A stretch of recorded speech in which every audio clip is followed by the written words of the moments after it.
Hare Krishna, and a happy Ekadashi to everyone. I'm so pleased today to start off our new series with our guest Siddhanta Prabhu, who's going to be presenting today and on every Ekadashi this year the 26 qualities of a devotee as exemplified, as so perfectly seen in the person of Srila Prabhupada. And welcome, Siddhanta Prabhu. Thank you. I appreciate the opportunity. We're in two corners of the world. That's right. It's. I think you're in a better quarter than I am in. Wherever there is service, then that is wherever there's service to Srila Prabhupada, then we're all together. Correct. That's the beauty of Krishna consciousness. Very good. So you've been on recently on our show when we did our Kartik special, and we introduced you then.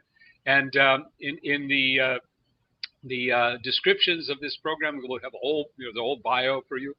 But it's enough to say that we owe this unlimited gratitude to you for the Prabhupada Memories series that is now on YouTube, as well as the DVDs and the books too. So it's in many different forms. Thank you for that. I appreciate that. But couldn't have done it without the 400 plus devotees I've interviewed. You know, their willingness to share and the love they have for Prabhupada. So really, all the acknowledgement should go to them. So today and the coming Ekadashis, we're going to take each time exploring one of these qualities of a devotee as exemplified by Srila Prabhupada. So how are we going to start today? Well, thank you for that. Today we're going to start with the first quality that's listed actually in the Srimad Bhagavatam, 5th canto, 18th chapter, and the 12th text. That's 5:18:12 if somebody wants to look them up. All 26 are listed there, and Srila Prabhupada references the from the Chaitanya Charitamrita chapter 8, where Krishnadas Kaviraj states those 26 qualities of Vaishnava as well. So I'm taking in order from the list that I found in the Bhagavatam, 5th canto, as our starting point in the order that will deal with those qualities. And then give examples from the memory series from Prabhupada's disciples that give evidence to Prabhupada having those qualities. And what's significant in that is that by developing, and I've given this analogy before, but it bears repeating, I think, to understand the significance of knowing these qualities of Srila Prabhupada and remembering them and being able to repeat them so that we can realize these things. So maybe I can actually recommend that anyone tuning in this morning can take notes, get a pen and paper, and just jot down some of these stories. If you don't already have the books, I recommend you go to prabhupadamemories.com and have it part of your library. But in any case, for this morning, grab a pen and paper and jot down some of these, take notes on the various stories that I'm going to present today that give evidence to Prabhupada's qualities. And today is the first quality that's listed is that he is kind, or very kind to everyone. Vaishnava is kind. Okay. So I'm going to be a listener too. Okay. And let you take full charge of this program, and let's just hear. All right. Thank you. Hare First of all, Krishna. Nama Om Vishnu Padaya Krishna Prasthaya Bhutale Srimati Bhaktivedanta Swami Niti Namane Namaste Saraswati Devi Gauravani Pracharane Nirvishesha Shunivadi Paschita Desitarane Om Jnana Tamarandasya Gyananjana Shalakaya Chakshurunmitam Jena Tasmai Shri Gurave Namaha. So thank you everyone for joining and allowing me to have the opportunity to speak about Srila Prabhupada and through these memories and that give us as qualities of a Vaishnava. They're very important, as I said, to in any relationship to develop, we need to know about the person that we're developing a relationship with. And in this case, it's very essential actually to understand and develop a relationship with Srila Prabhupada, who is, as he said, that his books will go on and be the law books in spiritual life for 10,000 years. So similarly, he will be our instructing guru, our Shiksha guru for the next 10,000 years. Hopefully we won't be around at that end of that 10,000 years. Hopefully we'll go back before that. Hopefully in this lifetime, actually. But to develop that love for Prabhupada, it's essential to know about his qualities and his character. And so we're going to go through in each Ekadashi the various qualities for that day that we can focus on. And it's similar, I also give the analogy that this is similar to the Bible, that, the Bible was written 2,000 years ago, or actually a little less than that, but discussing about Jesus and his activities and his pastimes and his qualities. And Jesus is still relevant after 2,000 years. There are disciples and followers of Jesus all over the world today. So why can't Srila Prabhupada also be acknowledged and remembered for 10,000 years? Why not?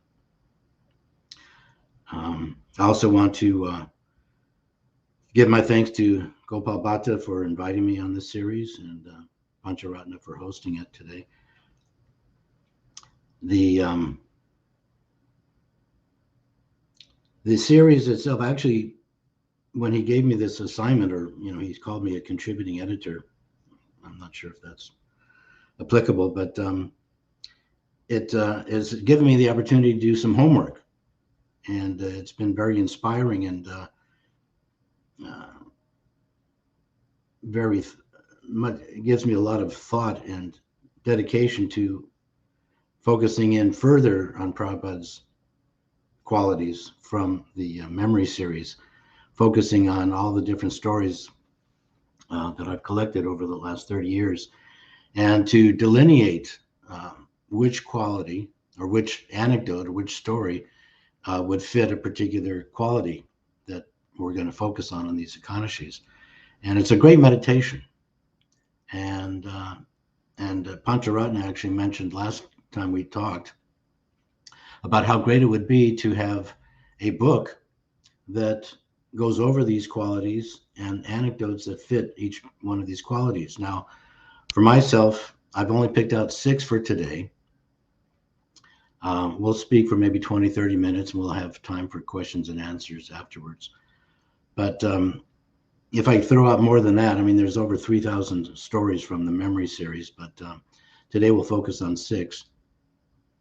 But the point I want to make is that it was such a great meditation for me in this process to develop some stories for today and for each Ekadashi that it would be very beneficial, as Pancharatna has suggested. He got inspired to suggest an entire book that might focus on all these qualities and all the lessons and all the anecdotes that apply to each quality. So I can't do this by myself. So if there's anybody out there that has a desire to do some service, direct service for Prabhupada, and be for themselves a contributing editor, as Gopal Bhatta has suggested that I'm entitled as far as the this organization, I invite anyone whether you can go over one chapter. There are 80 chapters at this point in the 5 volumes that I've produced so far. If you want to take an entire book or just a chapter, if there are 80 people out there, 80 devotees that want to engage in some service and go through each chapter and delineate each anecdote for which quality that applies to, then I would certainly welcome it and put your name in the introduction and give you obviously recognition and acknowledgement for that seva. So if you do have a desire for that, you can contact me at prabhupadamemories@gmail.com. prabhupadamemories@gmail.com, and then we can discuss how to get you the PDF file for that particular chapter. And you'll find it's a fantastic meditation. You're going to love it. So today we'll start with the first story. Actually, it's from Gadi Prabhu, who told me the story when he was in Florida. And this particular story I'm going to lead with because it gives title to the gives evidence for the title of this program, which is A Perfect Gentleman.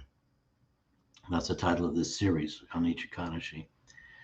So Gadi explains that he was at an engagement for Prabhupada in Florida, at the University of Florida, and they arranged an interview at the radio station there called WRUF.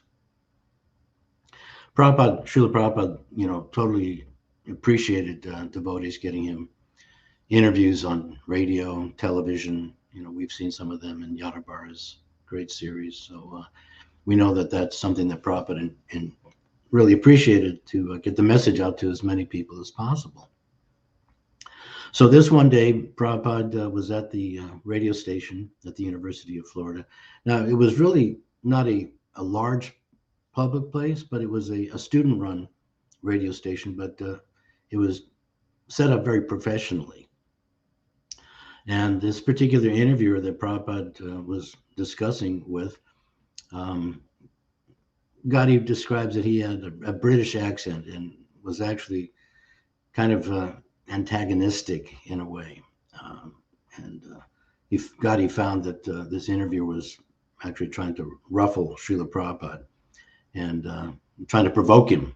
He wanted some confrontation with his guest. So the interviewer said, "So what do you bring to the world, this country that we haven't already got? We have so many churches. What do you bring that is so special?" Prabhupada said, "I am bringing the authorized version." And the interviewer said, "Authorized by who?" And Prabhupada said, "By Lord Chaitanya." Now, this man would never know who Lord Chaitanya was or is, but Prabhupada said it so beautifully.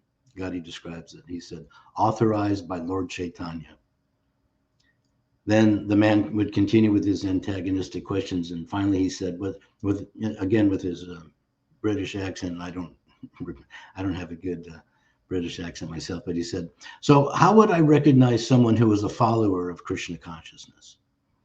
And Srila Prabhupada said, "He would be a perfect gentleman." And then at that point, Gadi describes that all the devotees that were there with Prabhupada at the radio station, could understand and realize that what a perfect gentleman Srila Prabhupada was and had been amidst all those antagonistic questions. And by realizing that he was the Acharya and he was that perfect example, that perfect gentleman, by not getting in any argument with this man who was provoking an argument, that everyone there was just falling in love with Prabhupada at every moment because it was impossible not to.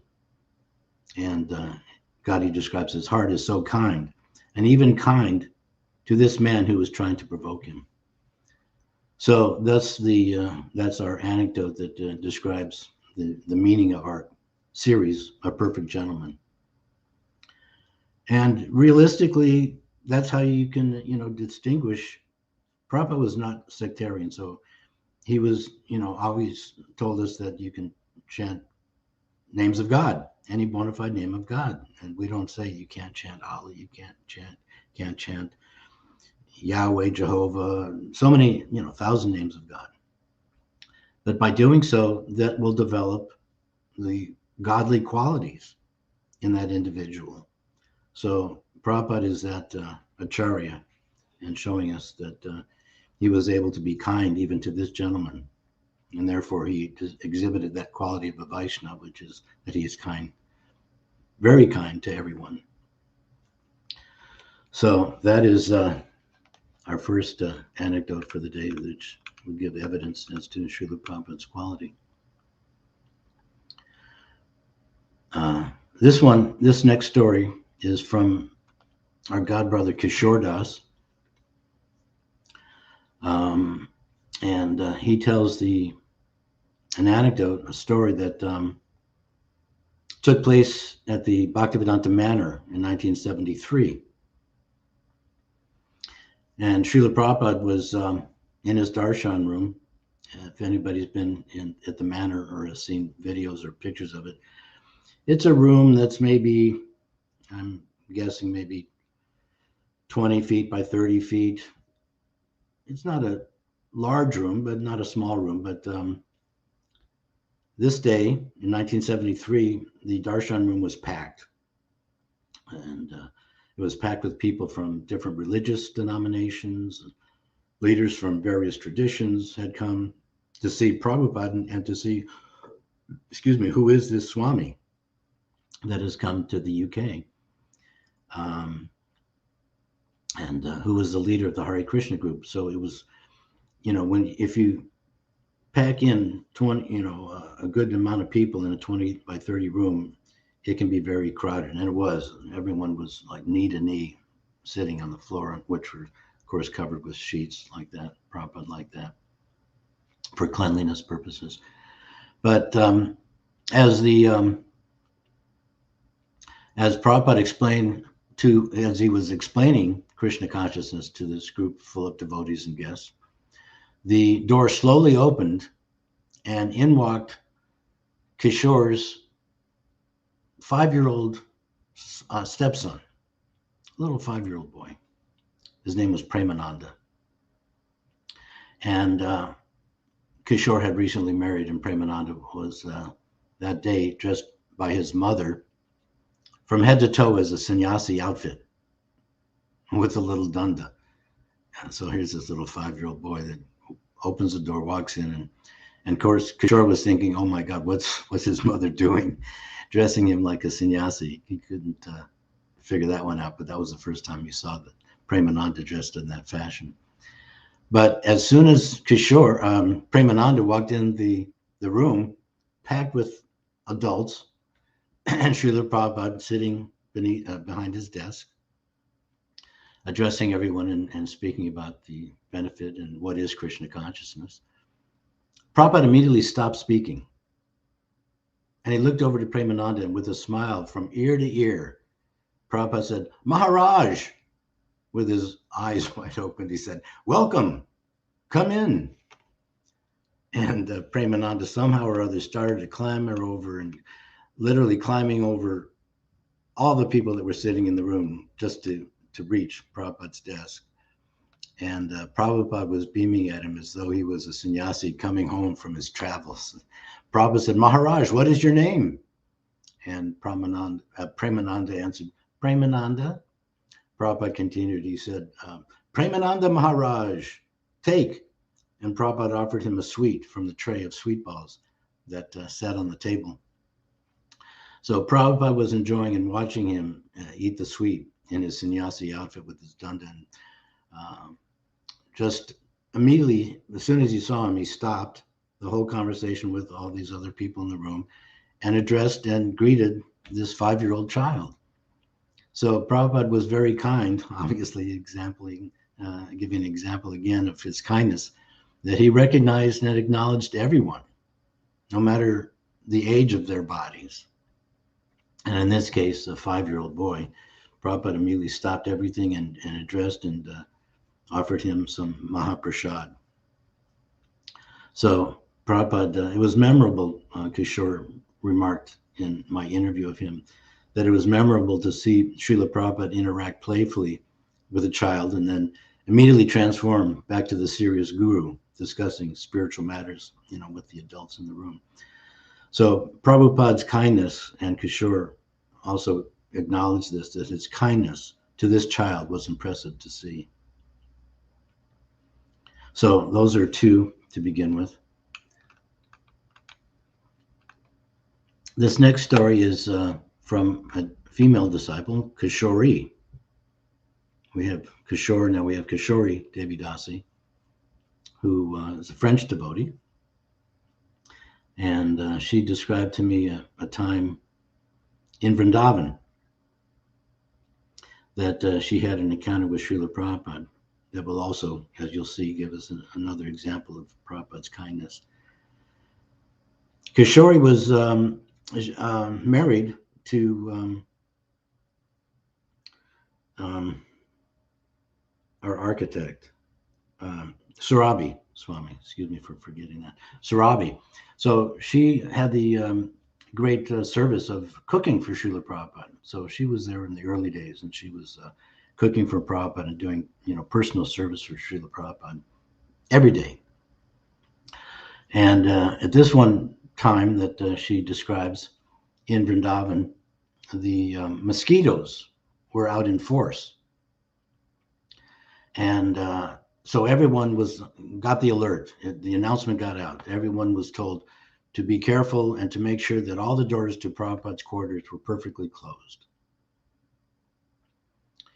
And they made announcements at Mangalarti every day. We don't want the mosquitoes to attack Srila Prabhupada, so make sure all the doors to Prabhupada's quarters are closed perfectly. So that was in the ether. So one morning, Kishori Dasi entered Prabhupada's quarters, and immediately Prabhupada's servant blocked her from going further as he screamed, "What are you doing? You never closed Prabhupada's door. You want Prabhupada to be attacked by the mosquitoes?"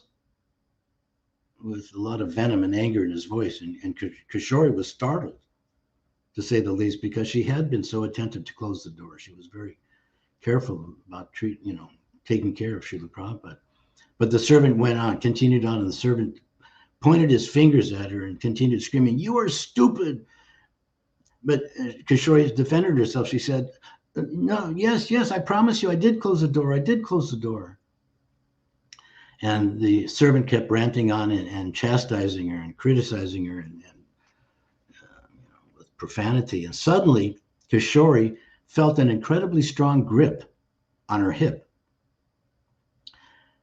Really a strong grip. And she looked to see whose hand was touching her in this way. And she saw it was Srila Prabhupada. With one hand, Srila Prabhupada pushed her behind himself. And he said to the servant, "So what now? Why are you speaking to her like this? What is this? You should not speak like this to her." And Srila Prabhupada was defending her with so much anger to his personal servant. I don't need to mention names. But it was, just out of the blue that Kishori was defended by Srila Prabhupada. Srila Prabhupada was kind to everyone, kind to women, men. It didn't matter. But if Prabhupada saw that one of his disciples was being mistreated, he was there to defend and to protect, which is an example of his kindness. So Kishori also mentioned that Srila Prabhupada always defended the poor, the defenseless, and she describes how, as a devotee woman or women, that at least in the days when Srila Prabhupada was here, they were not always treated with much respect. But she describes that it was such an unbelievable day for her that she will never forget how Prabhupada defended her. And she also describes that you cannot imagine how strong Srila Prabhupada's grip was on her. She felt his strength just by putting himself in between her attacker, essentially, and herself. Another act of kindness.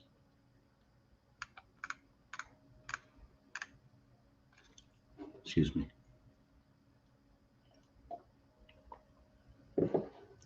This next story is given to us by Mukunda Goswami, who's, we know, living in Australia right now. But this time, at this particular time in our history, Mukunda was with Srila Prabhupada in London. And there was a time where they didn't have a lot of place to stay.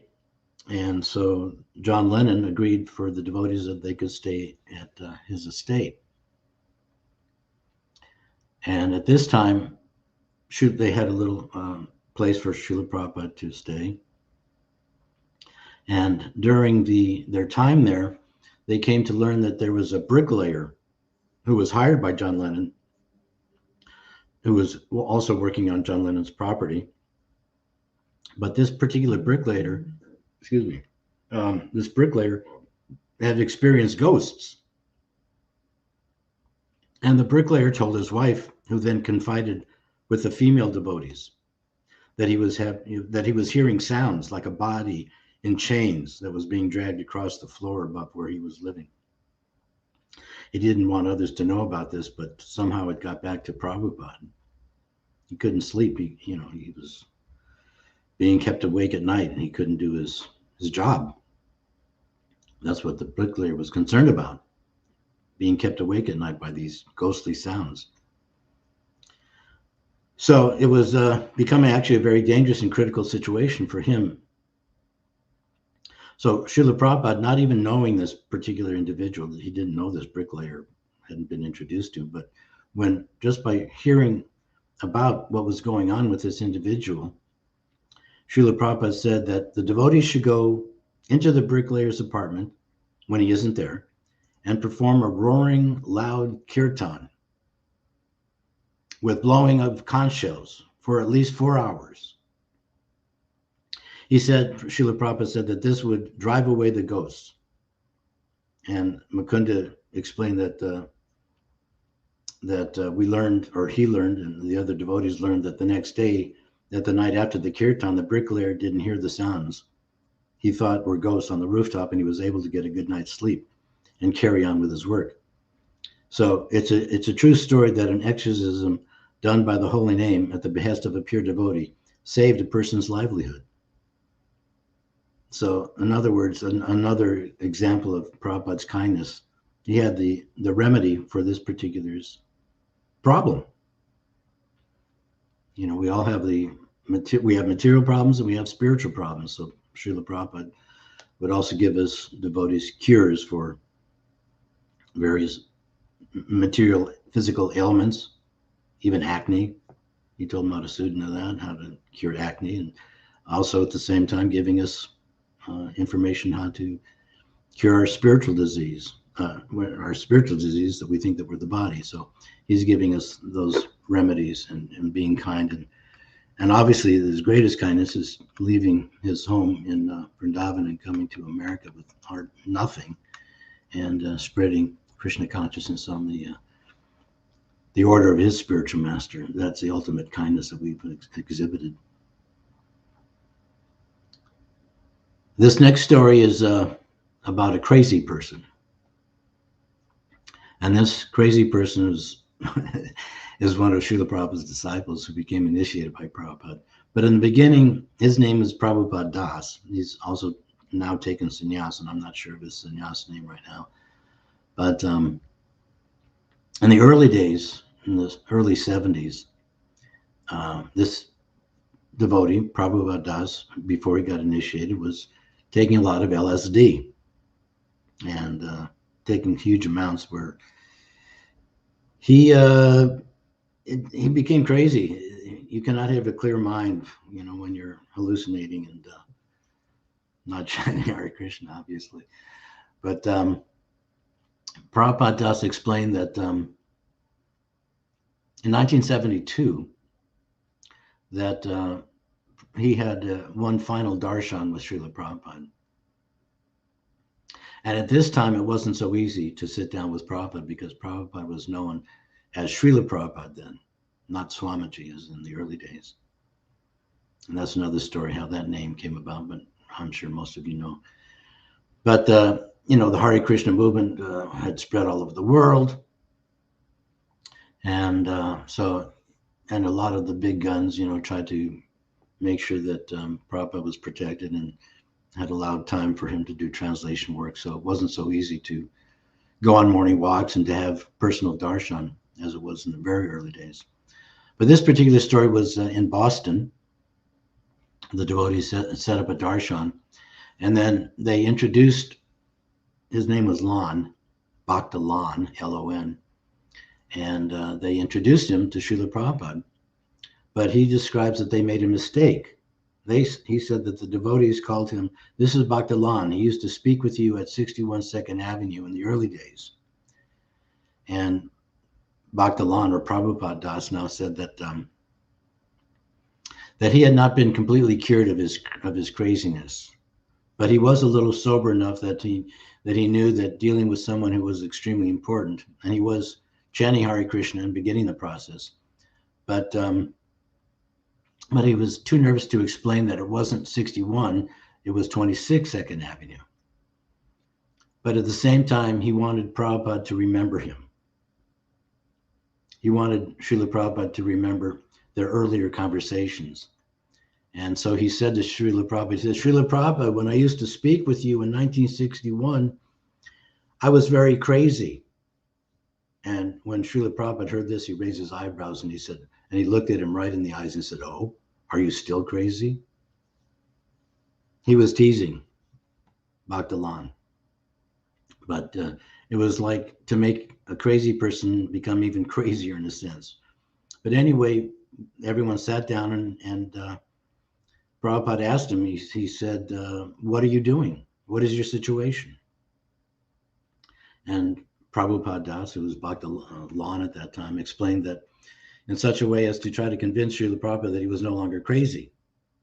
And in order to convince him that he was no longer crazy, he said, well, I have 2 trucks. I have a business. I have a wife. I have an apartment. And he was thinking that if anyone has all these things, then they couldn't be crazy. And that Prabhupada would be impressed by all of this. And Prabhupada said, that's okay. You don't have to move into the temple. Stay with your wife. Do your business. And Srila Prabhupada said, I only ask one thing of you. Simply try to understand Krishna. And that was a personal instruction. And Prabhupada Das, Bhakta Lon at that time, he definitely offered his obeisances as he advanced up to that level. He got purified to that extent. And as he was walking out, there was one other somewhat cryptic instruction when Srila Prabhupada said, and we are not asking for any money.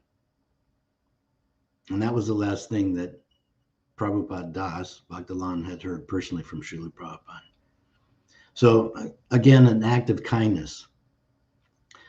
Prabhupada, knowing the condition of everyone that he's, meets, when he looked at you, you knew that he went right to your heart and could understand what your consciousness was and what your barriers were to advancing in Krishna consciousness.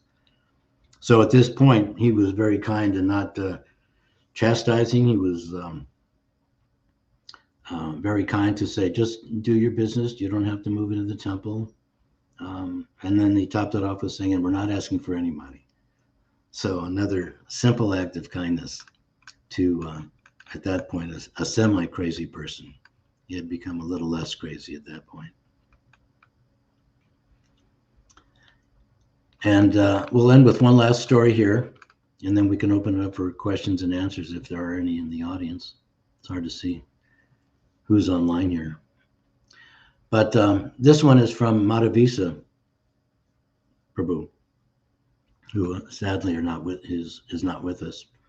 He left 4 or 5 years ago. But Madhavisa, for those that don't know, he was a sannyasi. He served for many years in Australia. He's from America, but a great preacher, great kirtaniya, a Prabhupada man through and through, no doubt about it. So Madhavisa described to me in the memory series that there was a time where Prabhupada's And according to our limited vision, Srila Prabhupada's health was deteriorating. So at that time, Prabhupada requested that Madhavisa come to Vrindavan to see him.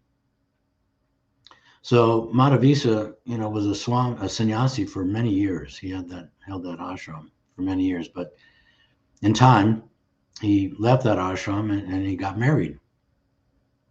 And he went, left Prabhupada's service, went back to Hawaii, where he had spent some years, and that's where his wife was. He got married, and his wife was pregnant with their first son. And they were living in a very remote part of Hawaii, and he couldn't leave at that moment when Prabhupada requested him to come see him.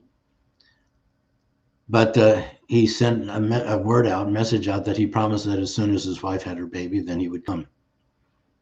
So some time had passed, and after his son was born, Shrudakirti came over to Maui, where Madhavisa was living, and they both flew off together to India. And Madhavisa was describing that he hadn't been living in a temple for quite a while, and he let his hair grow out, essentially becoming a hippie. Prabhupada said when you go back, when you leave spiritual life, you go back to where you left off, as a karmi before you join the movement. So in those days, a lot of us were hippies and had the hippie lifestyle. So he let his hair grow quite long. But when he arrived in Delhi, he thought, well, I can't see Srila Prabhupada like this. So he shaved up and had a big, long sika because of how long his hair had grown out. And he went to the Delhi train station as soon as they got in there, and he went to the local barber and got shaved up, except for his very long sika. And Madhavisa said that when he walked in Prabhupada's room, it was a very sober mood because of Prabhupada's physical health condition. And it was dark. Everything was subdued. And the devotees were morose and quiet. And they said, Srila Prabhupada, Madhavisa has arrived. And Madhavisa said, Srila Prabhupada sat up in his bed, and Madhavisa had paid his obeisances. And the first thing that Prabhupada said to Madhavisa was, wow, look at Madhavisa. He has maintained such a nice sika. And everyone laughed and chuckled, knowing that he hadn't maintained such a nice sika. He had just shaved up in the Delhi train station. And then the second thing Prabhupada says, so where's your wife? Srila Prabhupada had shrugged off that Madhavisa had left the sannyas ashram. It was immaterial to Srila Prabhupada. He wanted to know where Madhavisa's wife was. Not that, why have you gotten married? Why have you done this? He wanted to know, where is the wife? Prabhupada was fully aware that Madhavisa had married and had a child, and he wanted to see his wife. So Madhavisa told Srila Prabhupada, well, Srila Prabhupada, she just had her first baby and she really doesn't want to travel. And Prabhupada said, yes, that's right. She shouldn't travel. But is she feeling okay? Madhavisa said, yes, she is feeling good. And you had a son? Yes, Prabhupada, I had a son. And I named him Abhay Charan. Is that all right? And he said, yes. Then he went on to, then Madhavisa describes how Srila Prabhupada then went on to explain the famous purport that's in the Srimad Bhagavatam about the elephant and the crocodile. That, we all know the story. The elephant is very mighty and strong when he is on the land, but when he enters the water, he becomes victimized by the crocodile because he's not in his proper atmosphere. That if he's on the land, he could crush the crocodile, but because he was in the water, he's at the mercy of the crocodile. So Prabhupada says, similarly, we may be situated in the wrong atmosphere for executing Krishna consciousness with ourselves. But we must put ourselves in the right atmosphere, and then we can execute Krishna consciousness with all strength and vigor. So he says, you were a sannyasi, and now you're a householder. That doesn't make any difference. Prabhupada said, the proper thing is that just to go on with your Krishna consciousness, execute it. And if you can't execute it, if you are becoming weak by artificially embracing the sannyas order, then you must take another order to become strong again. That is all right. The most important thing is not to leave the association of devotees and to continue with Krishna consciousness. Madhavisa said to me, he said, his kindness made me feel so good. And it was very enlivening, obviously, and personal to be with Srila Prabhupada in those last days. So I have another one, but I think I'll leave that one for the quality of Prabhupada's being magnanimous. So we're 40 minutes into our Ekadashi, remembering Srila Prabhupada's qualities. So if anybody has any questions or comments, we can certainly address those now for the next 5 or 10 minutes. And I'm not sure how we do this technically.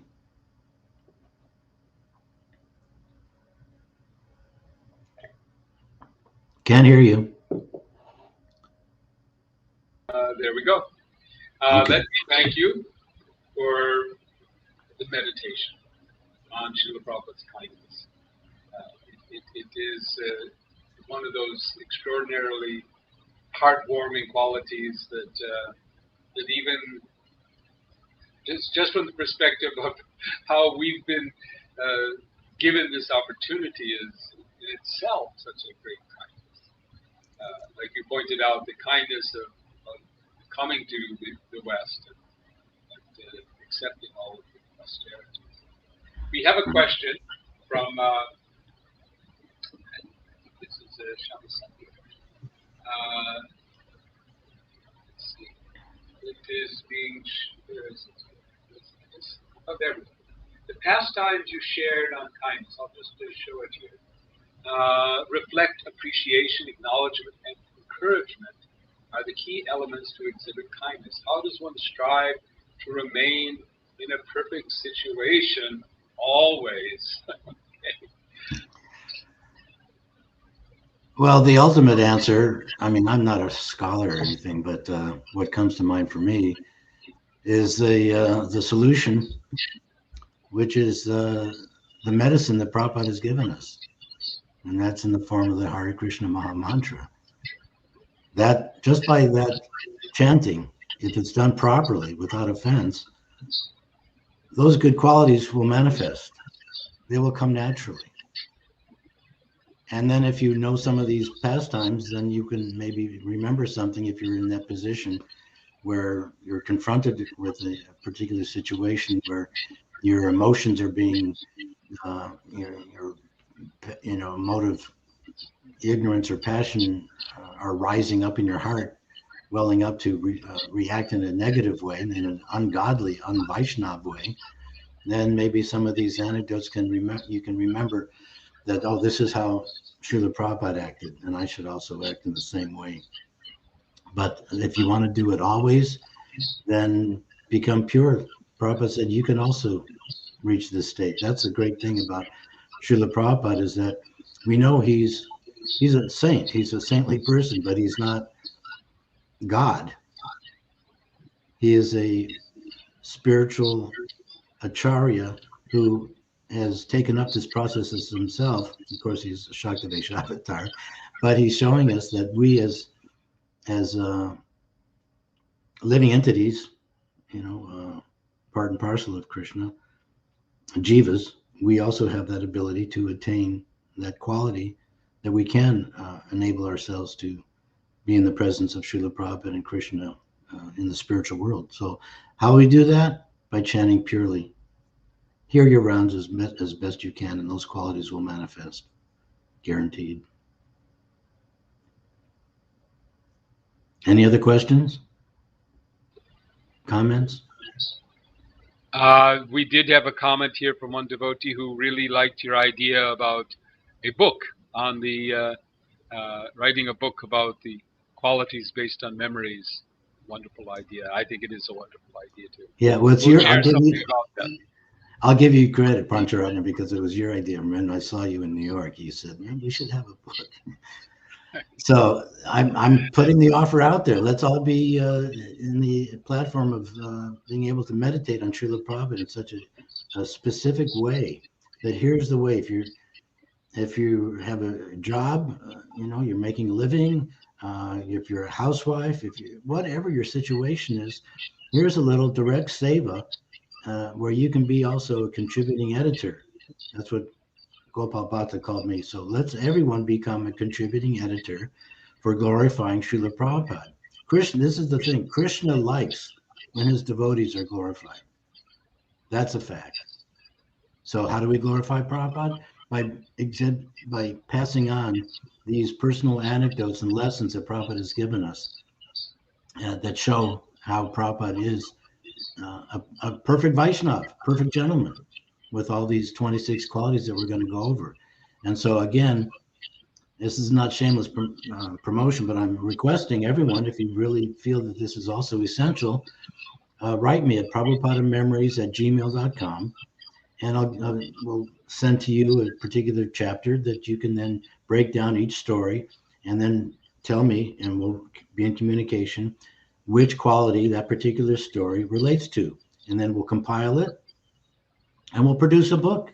How about within a year? Why not? Great. So it's going to be one. You noticed in the beginning we're observing, continuing to observe Srila Prabhupada's 125th anniversary. We've extended the celebration all the way through to the Vyas Puja of 2022. So maybe that's a good target. Okay. From your mouth to person's ear. So here we are in India toward the ends of our Ekadashi, and in other parts of the world towards the beginning. And we'll be looking forward to the next Ekadashi, where we will be exploring more of Srila Prabhupada's qualities. And in the meantime, please make sure that you're subscribed to our emails, following our channel so you get to advance notice of everything, and share it with others, please. We want everyone to find out about all the wonderful nectar that is coming forth from this effort of a whole team of devotees. It's not me or Gopal Bhatta, it's almost about 20 of us working on all of this. So, and others who are contributing from different ways. So please come together. Let's celebrate Srila Prabhupada's qualities so that we may also, by serving him, we may also develop them. Thank you again, Siddhanta Prabhu. We look forward Thank you. to seeing you again soon. I appreciate the opportunity. Hare Krishna. Hare